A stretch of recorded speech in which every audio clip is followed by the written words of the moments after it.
शुभ मंगल संचार, अभ्युदय सद्धर्म का, राम नाम विस्तार। परम पूज्य श्री स्वामी जी महाराज ने नाम सिमरन पर बल दिया। राम नाम का जाप नित निरंतर भावना से करना।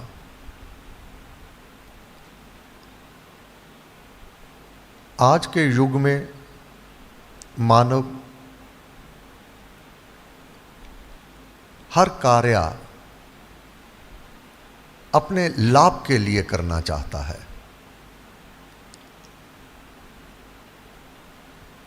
ऐसा नहीं कि जिस काम को करता है उसमें सर्वत्र उसे लाभ ही होता है, परंतु फिर भी प्रत्येक कार्य अपने लाभ के लिए करता है कि मुझे इसमें क्या फायदा होगा। राम नाम के जाप के प्रति गुरु महाराज ने कहा, अगर तेरा भाव ये तेरे अंदर उत्पन्न हो जावे, जो प्रारंभिक जिनको सत्संग के साथ जोड़ना होता है, राम नाम के जाप के साथ जोड़ना होता है, ये महापुरुष, ये गुरुदेव, ये जितने भी सिद्ध उपासक हैं, ये दूत हैं उस परमेश्वर के, उनके लिए सर्वत्र संसार उनके अपने ही बच्चे हैं। जैसे माता पिता अपने बच्चों की सुख सुविधा के लिए प्रयत्न करते हैं, वह बच्चा कितना जानता है कितना नहीं जानता, परंतु उसकी सुरक्षा बनी रहे और उसको कोई हानि ना हो जावे, माता पिता इसका प्रयत्न करते हैं। अगर कोई त्रुटि है, कोई दुखी है, कोई विकार है, तो माता पिता अपनी संतान के उस दुख को दूर करने में, उसके कष्ट को दूर करने में, उसको सुखी करने में भरसक प्रयत्न करते हैं। परम पूज्य श्री स्वामी जी महाराज ने कहा,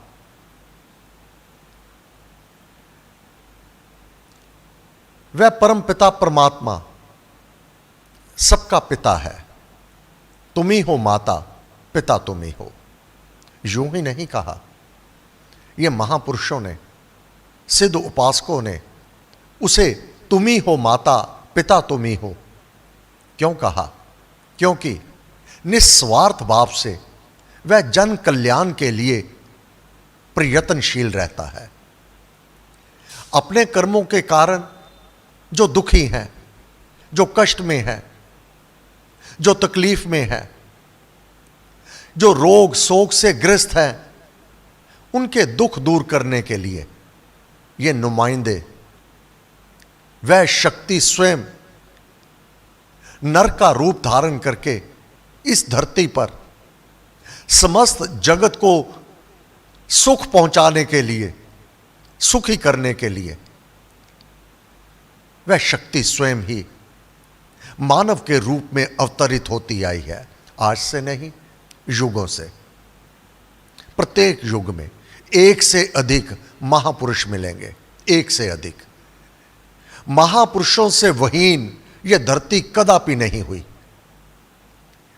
वहीन कदापि नहीं हुई, परंतु समकालीन एक ही समय में एक से अधिक संत, महापुरुष और मार्गदर्शक इस धरती पर जन जन का कल्याण करने के लिए उस देव आदिदेव की प्रेरणा से ये कार्य करते चले आ रहे हैं। तब गुरु महाराज ने कहा, ये राम नाम क्यों जपना है? काया चंदन तरु कहा, यह शरीर मानव का जो तुझे प्राप्त हुआ है। इसकी उपमा दी, इसके साथ विशेषण जोड़ा। ये काया, ये शरीर चंदन तरु, चंदन के वृक्ष की तरह है। चंदन के वृक्ष को विषैले नाग सदैव लिपटे रहते हैं। चंदन स्वयं बहुमूल्य, सब और सुगंधी फैलाने वाला, परंतु उसके पास इसलिए नहीं जाया जाता कि उसके साथ नाग, विषैले नाग लिपटे रहते हैं। जो पास जाता है उसको डंक मारते हैं। काया चंदन सम कहा, काया चंदन तरु कहा, लिपटे अवगुण नाग। इस काया के साथ अवगुण एक नहीं अनेक ये लिपटे हुए हैं। अब राम नाम के प्रहार से, राम नाम के चोट से यह अवगुण दूर होते हैं। यह अवगुण के कारण ही मानव अपने स्वरूप को, जो सत्य स्वरूप है, नहीं देख पाता। इस काया पर यह तो स्वच्छ है, परंतु इसके ऊपर धूली, मैल जो इसके ऊपर चढ़ जाती है, यह इसका वास्तविक स्वरूप नहीं है। परंतु वह मैल अगर ना धोई जाए तो वही रोग उत्पन्न कर देवेगा, बीमार करने का कारण हो जाएगा। इसलिए जैसे काया को स्वच्छ जल से साफ किया जाता है, उस धूली को, उस मिट्टी को, उस मैल को निकाला जाता है, इसी प्रकार यह नाम रूपी गरुड़, जिस प्रकार काया चंदन सम कहा, लिपटे अवगुण नाम, नाम गरुड़ की गूंज सुन जावे सब ही भाग।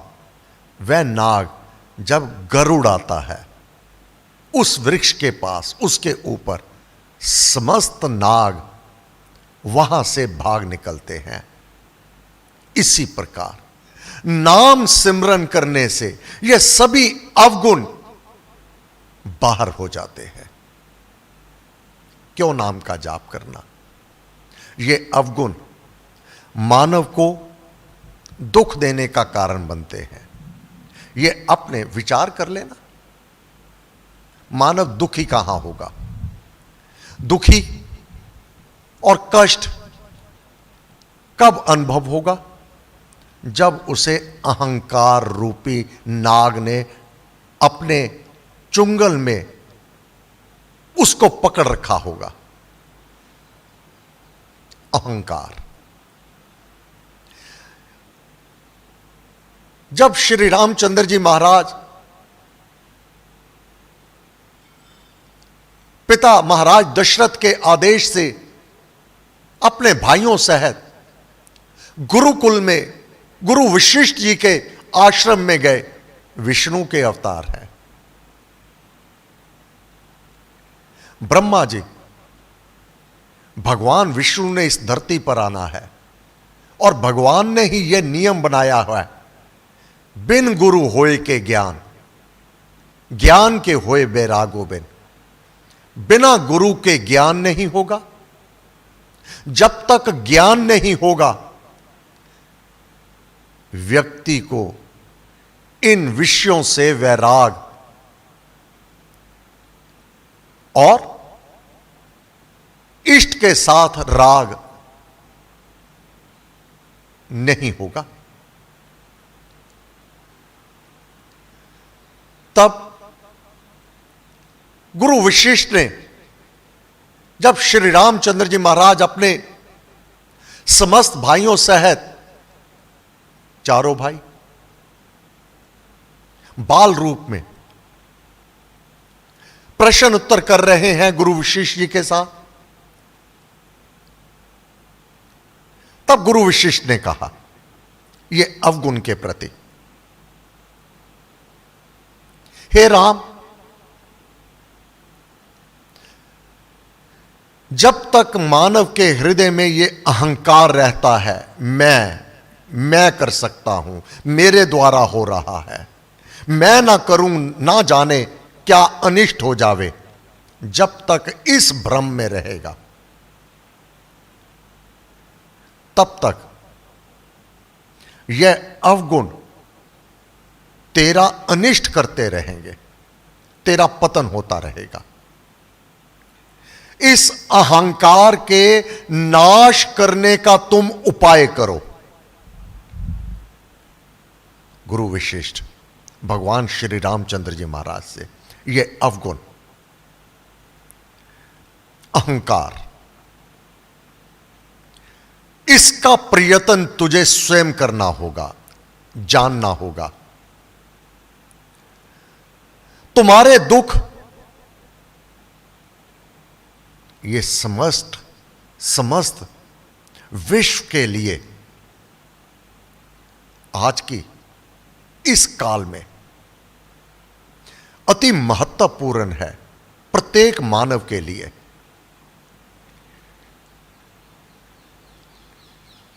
निस्संदेह गुरु वशिष्ठ ने संबोधन श्री रामचंद्र जी महाराज को किया है, परंतु ये महापुरुष, ये नक्षत्रवासी इस धरती पर जन कल्याण के लिए आए, जन जन का दुखों से छुटकारा होवे, हम सबके लिए। अगर भीतर अभिमान अहंकार रखा हुआ है किसी प्रकार का भी, ऊपर से मानव अपने आप को कि मैं तो अहंकार रहित हूं, परंतु उन्होंने कहा जैसे तिल का तेल, तिल में तेल है, ऊपर से दिखाई नहीं देता, पीड़ने पर वह तेल बाहर आता है। इस प्रकार अहंकार ऊपर से नहीं दिखाई देता, यह भीतर से जैसे तिल में तेल समाया हुआ है। अगर तेरे में कहीं पर भी अहंकार समाया हुआ है तो सुख त्रैकाल नहीं होगा, तीनों लोकों में, तीनों कालों में तू सुखी नहीं हो सकता। लेश मात्र भी अभिमान है, इस अहंकार को जीतने का तू स्वयं उपाय कर। तुम्हारे सर्व दुख नष्ट हो जाएंगे। आज मानव विचार करे, उसका अहंकार ही है जो उसे अशांत रख रहा है, यह उसका अहंकार ही है जो वह स्वयं दुखी है। ऊपर से मुस्कुराता हुआ चेहरा यह सुख नहीं है, ऊपर से दिखाई देने वाली महल माड़ियां यह सुख नहीं देती। सुख तो कमरे 10 हों अपने महल में, कमरे 10 हों, सबसे सुंदर वही कमरा जिसमें अपने माता पिता है, वही प्रिय, वही लगाव। सबसे सुंदर कमरा वह जिसमें जीवित जागृत अपने माता पिता होते हैं, अपनी मां है, अपने पिता है, वही कमरा सबसे सुंदर है। वही हृदय सबसे सुंदर है जिसमें अभिमान नहीं है, जिसमें अहंकार नहीं है। वही तन सुंदर है। वह कौन काम है? गुरु वशिष्ठ कहते हैं वह कौन काम है जो उपाय करने से सिद्ध ना होता हो। अपना अहंकार अभिमान यह बाहर कर, सुख तेरे कदमों में होगा, शांति तेरे कदमों में होगी। एक अपना अहंकार, एक अपना अभिमान, मैंने कमाया है, मैंने मेहनत की है, ये मेरा है। बस जिस दिन यह समझ आ गई, तेरा राम, सब कुछ तेरा है, मुझे यह भोगने के लिए, इसकी रक्षा के लिए, इसके विस्तार के लिए, हे प्रभु आपने समर्थता दी। आप करने वाले, आप करवाने वाले, ये आपके पदार्थ ना साथ लेकर आया था, ना साथ लेकर जाऊंगा। जिस दिन यह समझ आ गया, उस दिन सुख एक नहीं, अपार अपार सुख तेरे कदमों में होंगे। तेरे से बढ़कर शांति और किसी को नहीं होगी। यह एक केवल दृष्टांत मात्र है, और यह अहंकार का अवगुण, जब तक मन में अहम भाव, अहंकार होगा, मोटा तन अभिमान का, लांघ सके ना भक्ति द्वार, वह भक्त नहीं हो सकता।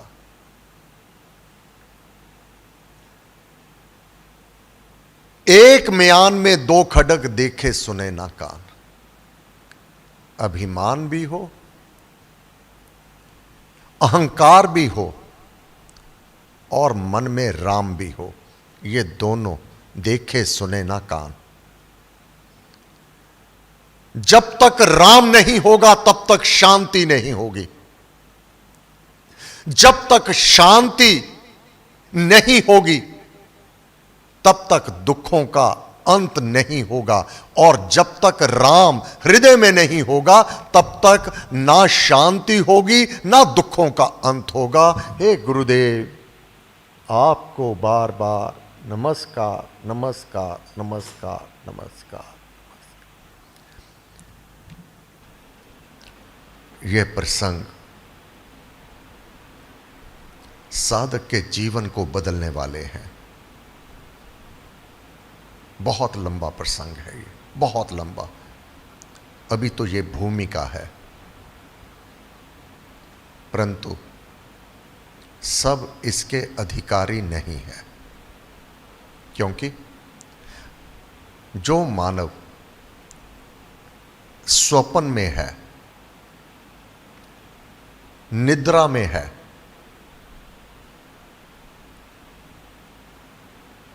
वह बाहरी शारीरिक और विषयों के सुख को सुख मान बैठा है।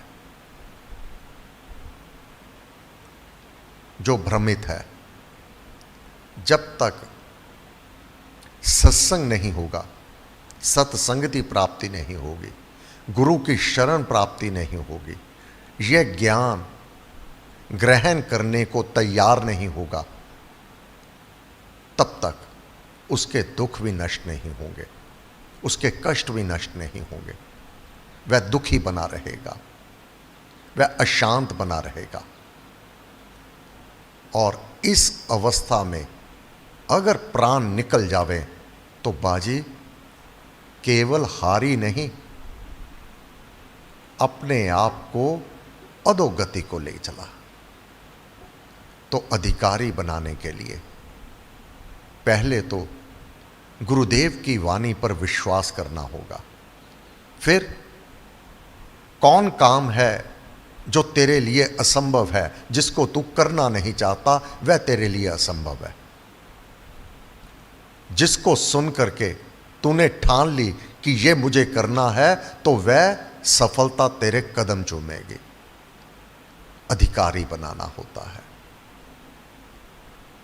जब तक विनम्रता नहीं होगी, जब तक समर्पण नहीं होगा, जब तक भीतर से, हृदय से इच्छुक नहीं होंगे, तब तक यह ज्ञान नहीं समझ आवेगा। एक नहीं, अनेक जन्म बीतते चले जाएंगे।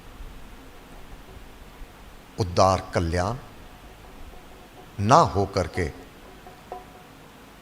बार बार गर्भ में आना भी एक रोग है। महाराज ने वर्णन किया अमृतवाणी में, मृत्यु जन्म के रोग मिटाइए, ये रोग है। और इस रोग के साथ ही अनेक रोग जो मानव का अहित करते रहते हैं, उसमें ही सुख अनुभव कर रहे हैं, यही बड़ा अज्ञान है। कल रविवार तो ये लाइव टेलीकास्ट प्रातः 8:30 से 10 होगा। धन्यवाद। सर्वशक्तिमते परमात्मने श्री रामाय नमः। सर्वशक्तिमते परमात्मने